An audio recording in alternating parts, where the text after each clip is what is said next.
मुंशी प्रेमचंद द्वारा रचित कहानी बूढ़ी काकी में आप सभी का बहुत बहुत स्वागत है। तो आइए सुनते हैं बूढ़ी काकी का भाग 2। भोजन तैयार हो गया है। आंगन में पतलें पड़ गई। मेहमान खाने लगे। स्त्रियों ने जेवनार गीत गाना आरंभ कर दिया। मेहमानों के नाई और सेवकगण भी उसी मंडली के साथ किंतु कुछ हटकर भोजन करने बैठे थे। परंतु सभ्यतानुसार जब तक सब के सब खा ना चुके कोई उठ नहीं सकता था। दो एक मेहमान जो कुछ पढ़े लिखे थे, सेवकों के दीर्घाहार पर झुंझला रहे थे, वे इस बंधन को व्यर्थ और बेसिर पैर का बता रहे थे। बूढ़ी काकी अपनी कोठरी में जाकर पश्चाताप कर रही थी कि मैं कहाँ से वहाँ गई। उन्हें रूपा पर क्रोध नहीं था, अपनी जल्दबाजी पर दुख था। सच ही तो है, जब तक मेहमान भोजन ना कर चुके घर वाले कैसे खाएंगे। मुझसे इतनी देर भी न रहा गया, सबके सामने पानी उतर गया। अब जब तक कोई बुलाने ना आएगा ना जाऊंगी। मन ही मन इसी प्रकार का विचार कर वह बुलाने की प्रतीक्षा करने लगी। परंतु घी की रुचि का सुबास बड़ी धैर्य परीक्षक प्रतीत हो रही थी। उन्हें एक एक पल एक एक युग के समान मालूम होता था। अब पत्तलें बिछ गई होंगी, अब मेहमान खा गए होंगे, लोग हाथ पैर धो रहे हैं, नाई पानी दे रहा है, मालूम होता है लोग खाने बैठ गए, जेवनार गाया जा रहा है। यह विचार कर वह मन को बहलाने के लिए लेट गई। धीरे धीरे एक गीत गुनगुनाने लगी। उन्हें मालूम हुआ कि मुझे गाते देर हो गई। क्या इतनी देर तक लोग भोजन कर ही रहे होंगे? किसी की आवाज़ नहीं सुनाई देती। अवश्य ही लोग खा पी कर चले गए। मुझे कोई बुलाने नहीं आया। रूपा चिढ़ गई है, क्या जाने ना बुलाए। सोचती होगी आप ही आवेगी। वह कोई मेहमान तो नहीं जो उन्हें बुलाऊं। बूढ़ी काकी चलने के लिए तैयार हुई। यह विश्वास कि 1 मिनट में पूड़ियाँ और मसालेदार तरकारियाँ सामने आएंगी उनकी स्वादेंद्रियों को गुदगुदाने लगा। उन्होंने मन में तरह तरह के मंसूबे बांधे। पहले तरकारी से पूड़ियाँ खाऊंगी, फिर दही और शक्कर से कचौरियाँ, रायते के साथ मज़ेदार मालूम होंगी। चाहे कोई बुरा माने चाहे भला, मैं तो मांग मांग कर खाऊंगी। यही न लोग कहेंगे कि इन्हें विचार नहीं। कहा करें, इतने दिन के बाद पूड़ियाँ मिल रही हैं तो मुँह जूठा करके थोड़ी ही उठ जाऊंगी। वह उकड़ू बैठकर हाथों के बल सरकती हुई आंगन में आई। परंतु हाँ, दुर्भाग्य, अभिलाषा ने अपने पुराने स्वभाव के अनुसार समय की मिथ्या कल्पना की थी। मेहमान मंडली अभी बैठी हुई थी। कोई खाकर उंगलियां चाटता था, कोई तिरछे नेत्रों से देखता था कि और लोग अभी खा रहे हैं या नहीं। कोई इस चिंता में था कि पत्तल पर पूड़ियाँ छूटी जाती हैं, किसी तरह इन्हें भीतर रख लेता। कोई दही खाकर जीभ चटकारता था, परंतु दूसरा दोनों मांगते संकोच करता था।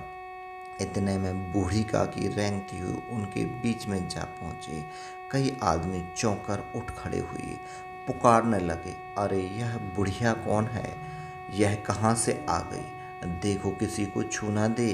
पंडित बुद्धिराम काकी को देखते ही क्रोध से तिलमिला गए। पूड़ियों का छाल लिए खड़े थे, थाल को जमीन पर पटक दिया और जिस प्रकार निर्दयी महाजन अपने किसी बेईमान और भगोड़े कर्जदार को देखते ही झपट कर उसका टेंटुआ पकड़ लेता है, उसी तरह लपक कर उन्होंने काकी के दोनों हाथ पकड़े और घसीटते हुए लाकर उन्हें अंधेरी कोठरी में धम से पटक दिया। आशा रूपी वाटिका लू के एक झोंके में नष्ट विनष्ट हो गई। मेहमानों ने भोजन किया, घर वालों ने भोजन किया, बाजे वाले धोबी भी भोजन कर चुके, परंतु बूढ़ी काकी को किसी ने ना पूछा। बुद्धिराम और रूपा दोनों ही बूढ़ी काकी को उनकी निर्लज्जता के लिए दंड देने का निश्चय कर चुके थे। उनके बुढ़ापे पर, दीनता पर हत ज्ञान पर किसी को भी अरुण न आई। अकेली लाडली उनके लिए कुढ़ रही थी। लाडली को काकी से अत्यंत प्रेम था। बेचारी भोली लड़की थी। बाल विनोद और चंचलता की उसमें गंध तक ना थी। दोनों बार बार जब उसके माता पिता ने काकी को निर्दयता से घसीटा तो लाडली का हृदय ऐंठ कर रह गया। वह झुंझला रही थी कि यह लोग काकी को क्यों बहुत सी पूड़ियाँ नहीं दे देते। क्या मेहमान सबकी सब खा जाएंगी? और यदि काकी ने मेहमानों से पहले खा लिया तो क्या बिगड़ जाएगा? वह काकी के पास जाकर बड़े धैर्य देना चाहती थी, परंतु माता के भय से न जाती थी। उसने अपने हिस्से की पूड़ियाँ बिल्कुल न खाई थीं, अपनी गुड़ियों की पिटारी में बंद कर रखी थीं। इन पूड़ियों को काकी के पास ले जाना चाहती थी। उसका हृदय अधीर हो रहा था। बूढ़ी काकी मेरी बात सुनते ही उठ बैठेगी। पूड़ियाँ देखकर कैसी प्रसन्न होंगी, मुझे खूब प्यार करेंगी। रात के 11 बज रहे थे और रूपा आंगन में पड़ी सो रही थी। लाडली की आंखों में नींद ना आती थी। काकी को पूड़ियाँ खिलाने की खुशी उसे सोने ना देती थी। उसने गुड़ियों की पिटारी सामने ही रखी थी। जब विश्वास हो गया कि अम्मा सो रही है तो वह चुपके से उठी और विचारने लगी, कैसे चलूं? चारों ओर अंधेरा था। केवल चूल्हे में आग चमक रही थी और चूल्हे के पास एक कुत्ता लेटा हुआ था। लाडली की दृष्टि द्वार के सामने वाले नीम के ओर गई। उसे मालूम हुआ कि उस पर हनुमान जी बैठे हुए हैं। उनकी पूंछ, उनकी गदा सब स्पष्ट दिखाई दे रही थी। मारे भय के उसने आंखें बंद कर लीं। इतने में कुत्ता उठ बैठा। लाडली को ढाढ़स हुआ। कई सोए हुए मनुष्यों के बदले एक जागता हुआ कुत्ता उसके लिए अधिक धैर्य का कारण हुआ। उसने पिटारी उठाई और बूढ़ी काकी की कोठरी की ओर चली। बूढ़ी काकी को केवल इतना स्मरण था कि किसी ने मेरे हाथ पकड़कर घसीटे। फिर ऐसा मालूम हुआ कि जैसे कोई पहाड़ पर उड़ाए लिए जाता है। उनके पैर बार बार पत्थरों से टकराए। तब किसी ने उन्हें पहाड़ पर से पटका। वे मूर्छित हो गई। जब वे सचेत हुई तो किसी की जरा सी आहट न मिलती थी। समझी कि सब लोग खा पी कर सो गए हैं। उनके साथ मेरी तकदीर भी सो गई। रात कैसे कटेगी राम? क्या खाऊं?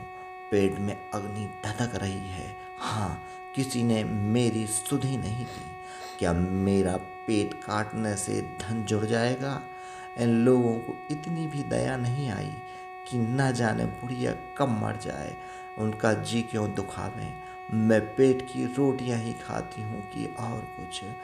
इस पर यह हाल है। अंधी अपाजित ठहरी, न कुछ सुनूं न बूझूं। यदि आंगन में चली गई तो क्या बुद्धिराम से इतना कहते ना बनता था कि काकी अभी लोग खा रहे हैं, फिर आना, मुझे घसीटना पटका। इन्हीं पूड़ियों के लिए रूपा ने सबके सामने गालियां दी। इन्हीं पूड़ियों के लिए इतनी दुर्गति करने पर भी उनका पत्थर का कलेजा ना पसीजा। सबको खिलाया, मेरी बात तक ना पूछी। जब तक ही ना दी तब तक क्या देंगी?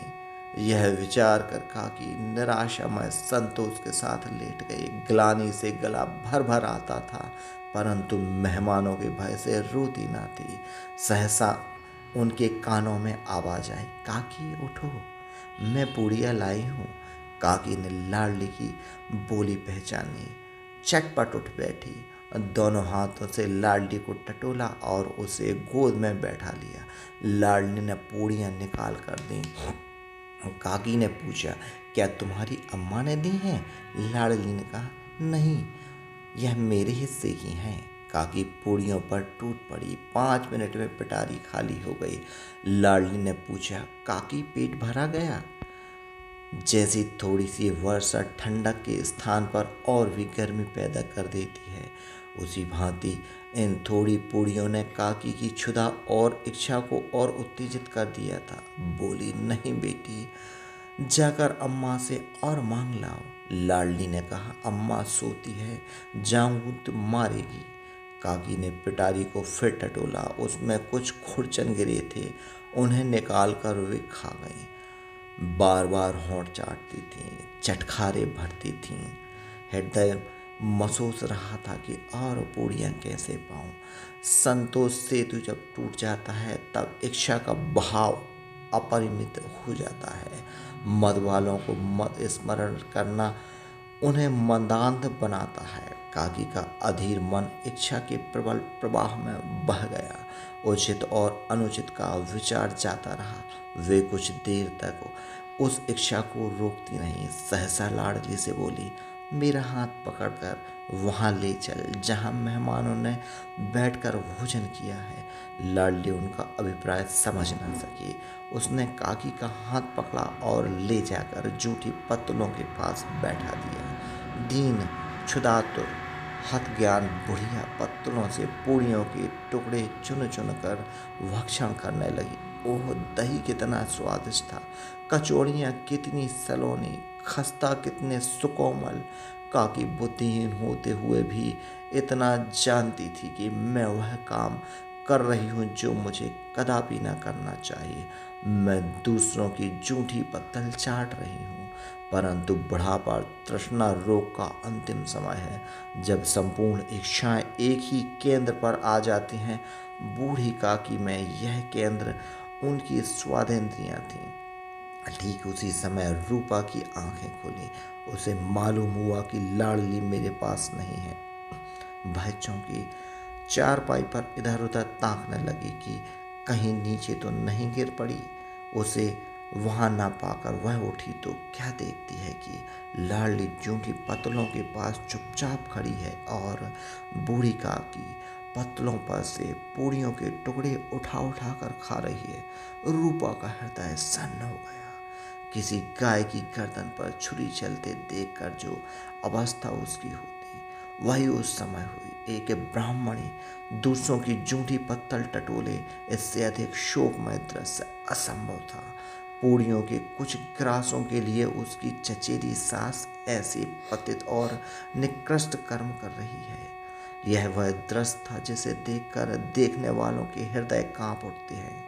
ऐसा प्रतीत होता है मानो जमीन रुक गई, आसमान चक्कर खा रहा है, संसार पर कोई आपत्ति आने वाली है। रूपा को क्रोध न आया। शोक के सम्मुख क्रोध कहाँ, करुणा और भय से उसकी आंखें भर आईं। इस अधर्म के पाप का भागी कौन है? उसने सच्चे हृदय से गगन मंडल की ओर हाथ उठाकर कहा, परमात्मा, मेरे बच्चों पर दया करो। इस अधर्म का दंड मुझे मत दो, नहीं तो मेरा सत्यानाश हो जाएगा। रूपा को अपनी स्वार्थपरता और अन्याय पर इस प्रकार प्रत्यक्ष रूप से कभी न देख पड़े थे। वह सोचने लगी, हाय कितनी निर्दय हूँ जिसकी संपत्ति से मुझे 150-200 रुपए वार्षिक आय हो रही है। उसकी यह दुर्गति और मेरे कारण, हे दयामय भगवान, मुझसे बड़ी भारी चूक हो गई, मुझे क्षमा करो। आज मेरे बेटे का तिलक था, सैकड़ों मनुष्यों ने भोजन पाया, मैं उनके इशारों पर दासी बनी रही, अपने नाम के लिए सैकड़ों रुपए व्यय कर दिए, परंतु जिसकी बदौलत हजारों रुपए खाए, उसे इस उत्सव में भी भरपेट भोजन न दे सकी। केवल इसी कारण तो वह वृद्ध असहाय है। रूपा ने दिए जलाया, अपने भंडार का द्वार खोला और एक थाली में संपूर्ण सामग्रियां सजाकर लिए हुए बूढ़ी काकी की ओर चली। आधी रात जा रही थी। आकाश पर तारों के थाल सजे हुए थे और उन पर बैठे हुए देवगण स्वर्गीय पदार्थ सजा रहे थे, परंतु उनमें किसी को वह परम आनंद प्राप्त न हो सकता था जो बूढ़ी काकी को अपने सम्मुख थाल देखकर प्राप्त हुआ। रूपा ने कंठ अवरुद्ध स्वर में कहा, काकी उठो, भोजन कर लो, मुझसे आज बड़ी भूल हुई। उसका बुरा न मानना, परमात्मा से प्रार्थना कर दो कि वह मेरा अपराध क्षमा कर दें। भोले भाले बच्चों की भांति जो मिठाई पाकर मार और तिरस्कार सब भूल जाते हैं, बूढ़ी काकी वैसे ही सब भुला कर बैठी हुई खाना खा रही थी। उनके एक एक रोए से सच्ची सदिच्छाएं निकल रही थीं और रूपा बैठी इस स्वर्गीय दृश्य का आनंद लेने में निमग्न थी। बूढ़ी काकी का भाग एक सुनने के लिए डिस्क्रिप्शन बॉक्स में दी हुई लिंक पर जाकर सर्च करें।